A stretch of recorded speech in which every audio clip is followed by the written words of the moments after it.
First మీ ఇంట్రెస్టేనండి, గుర్తుపెట్టుకోండి. ఇక్కడ కొన్ని ఉన్నాయి చూడండి. ఫ్రెండ్స్ చెప్తారు, టీచర్స్ చెప్తారు. Teacher says you become a doctor, friend says నువ్వు కామర్స్ తీసుకో అంటున్నాడు.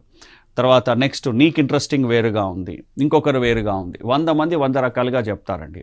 ఎవరు ఏం చెప్పినా మీకు ఇంట్రెస్ట్ ఉన్న రంగంలోనే మీ కెరీర్ని ప్రారంభించండి. మీకు ఇంట్రెస్ట్ ఉన్నదే చదవండి. మీ ఫాదర్ చెప్పాడని ఎంపీసీ, మదర్ చెప్పిందని బైపీసీ, ఫ్రెండ్స్ చెప్పాడని కామర్సు, ఇలా కాదు. మీకు ఏది ఇంట్రెస్ట్ ఉంది ఆ రంగంలోనే ఆ కెరియర్నే స్టార్ట్ చేయండి. అదే చదువు చదవండి, అదే కోర్సు చేయండి.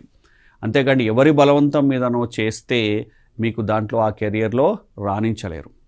మీకు ఇష్టం ఉన్నది చేస్తే అది కష్టమైన ఇష్టంతో చదువుతూ ఉంటారు.